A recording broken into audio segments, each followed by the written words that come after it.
एक गांव में एक लालची औरत अपने पति के साथ रहती थी। उसका एक बेटा था जिसका नाम बाबूलाल था। वह कोई काम धाम नहीं करता, बस पूरा दिन गांव में घूमता रहता। एक बार और मुझे राम प्यारी बोले ना तो एक लगाऊंगी। चुपचाप यहाँ से चले जा, नहीं तो मुझसे बुरा कोई नहीं होगा। अरे सुमन, तू गुस्सा क्यों करती हो? तू मुझे बहुत अच्छी लगती हो। मैं तुमसे शादी करना चाहता हूँ। मुझसे शादी करने के सपने छोड़ और निकल यहाँ से, बड़ा आया शादी करने। इतना बोलकर सुमन गुस्सा में वहाँ से चली जाती है। तभी बाबूलाल का दोस्त वहाँ से गुजर रहा होता है। अरे बाबू भाई, ये सुमन तुमसे क्या कह रही थी? कुछ नहीं भाई, अपने प्यार का इजहार कर रही थी। लेकिन भाई, इसके आव भाव से तो कुछ और ही लग रहा था। बाबू भाई, मेरा बात मानो तो तुम इससे दूर ही रहो। गांव वाले बोलते हैं ये सुमन के ऊपर चुड़ैल का साया है। ये रात को अकेले जंगल की तरफ घूमती है और लोगों तो इनके उल्टे पैर तक देखे हैं। पता है ना, उल्टे पैर चुड़ैल की निशानी होती है। चल बेवकूफ़ कहीं का, तेरा दिमाग खराब हो गया। जो इतनी सुंदर लड़की को चुड़ैल बोल रही है। सुमन कोई चुड़ैल उड़ेल नहीं है। मैं तो उसी से शादी करूँगा। फिर वो इतना बोलकर घर की ओर चल देता है। माँ, अब मेरी शादी की उम्र हो गई है। मेरी किसी सुंदर लड़की से शादी करवा दो ना माँ। हाँ, क्यों नहीं। अगर राजा बेटा का कोई और भी अरमान हो तो वो भी बता। आपके सारे अरमान एक साथ पूरे कर देंगे। काम धाम तो कुछ करना नहीं। तेरे उम्र के सारे लड़के कुछ ना कुछ कर रहे हैं और एक तू है, पूरे दिन घूमता रहता है, मुफ्त की रोटियां तोड़ते रहते हो। भला तुझ जैसा फटीचर लड़के को कोई लड़की क्यों देगा? पहले काम धाम करके कुछ पैसे वैसे कमा के दिखाओ, फिर शादी के सपने देखना। चल भाग यहाँ से। देखो ना माँ, पिताजी हमेशा हमारा बेइज्जती करते रहते हैं। किसी दिन घर छोड़कर ही चला जाऊंगा। अरे नहीं बेटा, कैसी बातें कर रहे हो? ये सब तुम्हारा तो ही है। अजी रहने दो। हर बार मेरा भोला भाला को नीचा दिखाते रहते हो। अजी हमारे पास इतने धन दौलत है, क्या तुम अपने साथ तो ऊपर लेके जाओगे? भला मेरा बेटा को कमाने की क्या जरूरत है? माँ, मुझे सुमन बहुत अच्छे लगते हैं, तो उसके घर रिश्ते लेके जाओ ना। हाँ ठीक है, मैं कल ही सुमन के घर रिश्ते की बात करने जाती हूँ। फिर अगले दिन बाबूलाल की माँ सुमन के घर रिश्ता लेकर जाती है और उन्हें वह अपने पैसे की घमंडी दिखाती है। देखिए बहन जी, आप बहुत अमीर लोग हैं और हम गरीब। मेरे पास देने के लिए कुछ भी नहीं है। तुम्हारी किस्मत बहुत है जो तुम्हारी बेटी की शादी हमारे बेटे से हो रहा है। बस तू अपनी बेटी की शादी हमारे बेटे से करवा दो। मुझसे तुम्हें कुछ भी नहीं चाहिए। इतना बोलकर वह वापस अपने घर की ओर चल देती है। अगले दिन सुमन और बाबूलाल की शादी हो जाती है। बाबूलाल सुमन से शादी करके बहुत ज्यादा खुश था, मानो तो उन्हें स्वर्ग ही मिल गया हो। रात होने पर बाबूलाल सुमन अपने कमरे में सो रहे होते हैं। उसी समय सुमन उठती है और सीधे घर से बाहर निकल जाती है और जंगल की ओर चल पड़ती है। बाबूलाल के दोस्त सुमन लाल पर पहले से ही शक होता है, इसलिए वह उस पर पहले से ही निगरानी रखते हैं। फिर चीमा सुमन का पीछा करने लगता है। तभी देखते ही देखते सुमन चुड़ैल में बदल जाती है और गुफा के अंदर घुस जाती है। यह सब देख चीमा की तो होश ही उड़ गई। फिर वह भी उसके पीछे पीछे गुफा के अंदर घुस जाते हैं। हे काली माँ, हमने 9 बलि चढ़ा चुकी हूँ। एक और चढ़ाते ही हम स्वर्ग शक्तिमान बन जाएंगे। फिर मैं इन शक्तियों का प्रयोग करके इन दुनिया पर राज करूंगी।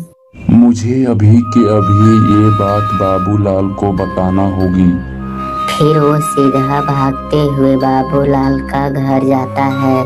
खिड़की से उसे आवाज देता है, बाबू भाई उठो, मैं तुम्हें बहुत जरूरी बात बताता हूँ। अरे क्या हुआ भाई, इतनी रात यहाँ तुम क्या कर रहे हो? भाई मैंने तुम्हें पहले ही कहा था कि तुम्हारी बीवी चुड़ैल है, लेकिन तुमने मेरी बात का विश्वास नहीं किया। इतने में सुमन वहाँ आ जाती है। क्या हुआ चीमा भैया, इतनी रात को यहाँ कैसे आना हुआ? नहीं, बस ऐसे ही इधर से जा रहा था, सोचे क्यों ना अपने दोस्त से मिल लूं। अच्छा अब मैं चलता हूँ। अजी क्या हुआ? ये आपके दोस्त आपसे क्या कह रहा था? कुछ नहीं, बस ऐसे ही बेकार की बातें कर रही थी। चलो अब तुम सो जाओ, रात बहुत ही हो गई है। फिर सुबह होते ही उनकी सासू माँ गुस्सा से लाल हो जाती है, क्योंकि सुमन अभी तक सो रही होती है। ए बहू रानी, अभी तक सो रही है? क्या घर का काम कौन करेगा? चल जल्दी उठ, मैंने काम वाले की छुट्टी कर दी है। आज से घर की काम तुझे ही करना है। इतने में ही सुमन की नींद खराब कर देती है। और फिर तो ए बुढ़िया, क्यों शोर मचा रही हो? सुबह सुबह मेरी नींद खराब कर दी। रुक बुढ़िया, मैं तुम्हें बताती हूँ। अरे बाप रे बाप, इसकी हिम्मत तो देखो, मुझे ये बुढ़िया बुला रही है। ए तुम्हारी इतनी हिम्मत कि तुम मुझे बुढ़िया बुलाएगी? चलो चुपचाप घर की काम करो। और वैसे भी तुम्हारे माँ बाप ने दहेज में फूटी कौड़ी भी नहीं दी है। इतना बोलते ही सुमन ने बुढ़िया की चोटी पकड़कर खींचने लगती है। अरे दया रे दया, मुझे अभी के अभी छोड़ दे। यह आवाज सुनकर बाबूलाल की भी नींद खुल जाती है और फिर वह भी वहां आ जाता है। फिर सुमन अपने पति को देख उस बुढ़िया को छोड़कर अपनी कमरे में चले जाती है। माँ आप ठीक हो ना? आपको कुछ हुआ तो नहीं ना?